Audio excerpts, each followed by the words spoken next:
नमस्कार दोस्तों, positive peach में आप सबका स्वागत है। आज हम जानेंगे कि शिवलिंग की पूजा क्यों की जाती है। तो चलिए शुरू करते हैं वीडियो। लिंग पुराण के अनुसार ऐसे शुरू हुई शिवलिंग की पूजा। लिंग पुराण में मौजूद पौराणिक कथा के अनुसार जब दक्ष प्रजापति ने अपने यज्ञ में भगवान शिव का भाग नहीं रखा तो इससे क्रोधित होकर माता सती ने यज्ञ कुंड में अपना देह त्याग कर दिया था। पुराण के अनुसार जब भगवान शिव तक यह समाचार पहुंचा तो उन्होंने क्रोधित होकर दक्ष प्रजापति के यज्ञ को नष्ट कर दिया। बाद में सती के वियोग में संसार में शुद्ध बुद्ध खोकर दिगंबर अवस्था में पृथ्वी पर इधर उधर घूमने लगी। वह इसी अवस्था में एक बस्ती में पहुंच गए। शिव जी को वहां की स्त्रियां भगवान शिव जी पर मोहित हो गई। स्त्रियों की मोहावस्था को देखकर ऋषियों ने शिव जी को शाप दे दिया। शाप से भगवान शिव का लिंग तत्काल कटकर गिर गया, जिससे तीनों लोकों में हाहाकार मच गया। सभी देवता और ऋषि मुनि व्याकुल होकर ब्रह्मा जी की शरण में गए। ब्रह्मा जी ने अपने योग बल से पूरी घटना को जान लिया और वह समस्त देवताओं और ऋषियों के साथ शिव जी के पास पहुँचे। ब्रह्मा जी ने शिव जी से प्रार्थना करते हुए कहा कि आप अपने लिंग को पुनः धारण कीजिए, वरना तीनों लोक नष्ट हो जाएंगे। ब्रह्मा जी की प्रार्थना सुनकर शिव जी ने कहा, आज से सभी लोग मेरे लिंग की पूजा आरंभ कर दे तो मैं पुनः अपने लिंग को धारण कर लूँगा। शिव जी की बात सुनते ही सबसे पहले ब्रह्मा जी ने स्वर्ण का शिवलिंग बनाकर उसका पूरे विधि विधान के साथ पूजन किया। इसके बाद देवताओं ऋषियों ने भी शिवलिंग की पूजा प्रारंभ की और इस तरह सृष्टि में शिवलिंग पूजा का विधान आरंभ हुआ। शिव पुराण के अनुसार एक बार ब्रह्मा जी और विष्णु जी के बीच श्रेष्ठता को लेकर विवाद हो गया। उनके विवाद बहुत ज्यादा बढ़ गए। तब अग्नि की ज्वालाओं से लिपटा हुआ एक अग्निपुंज प्रकट हुआ। यह अग्निपुंज भगवान ब्रह्मा और भगवान विष्णु के बीच आकर स्थापित हो गया।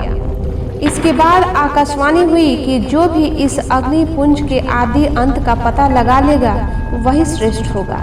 ब्रह्मा और विष्णु ने 1000 वर्षों तक इसका रहस्य खोजने की कोशिश की, लेकिन नाकामयाब रहे। निराश होकर दोनों देव फिर से वहीं आ गए जहां से वह अग्निपुंज के आरंभ और अंत का पता लगाने चले थे। वहां आने पर उन्हें ओम की ध्वनि सुनाई दी और पर ब्रह्मा रूप में भगवान शिव प्रकट हुए। इन्होंने अग्निपुंज का वेद बताया और ब्रह्मा विष्णु ने इनके अग्निपुंज को प्रणाम किया।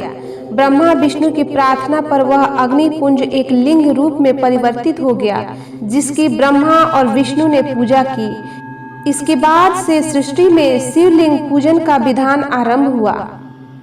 शिवलिंग पूजा के लाभ, इसके बारे में हम जानते हैं।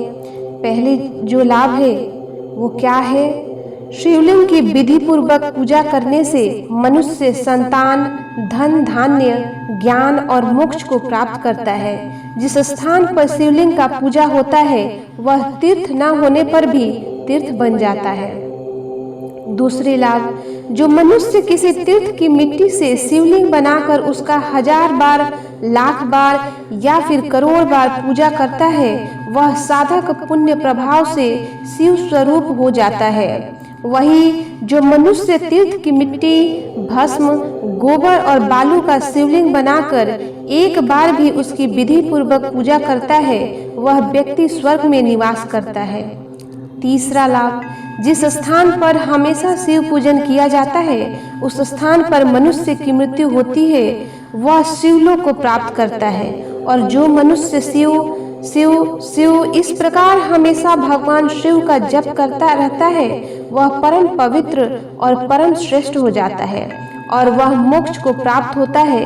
शिव शब्द के उच्चारण से ही मनुष्य समस्त प्रकार के पापों से मुक्त हो जाता है। शिवलिंग की उत्पत्ति और इनकी पूजा को लेकर कई तरह की कहानियां पुराणों में मिलती है। अलग अलग पुराणों में इस संदर्भ में अलग अलग कथाएं हैं। इस विषय में दावे के साथ कुछ भी नहीं कहा जा सकता है। अपनी अपनी आस्था और विश्वास के अनुसार श्रद्धालु शिवलिंग के प्राकट्य की कथा को मानते हैं। वैसे आपको बता दें कि शिवलिंग के कई प्रकार हैं, लेकिन ज्योतिर्लिंग पूरे भारत में 12 ही मौजूद है।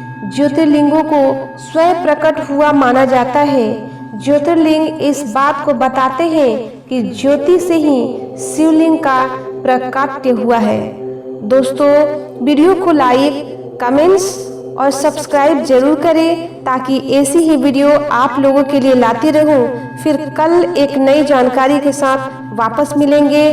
तब तक के लिए हंसते रहिए, मुस्कुराते रहिए। आपका समय शुभ हो। धन्यवाद।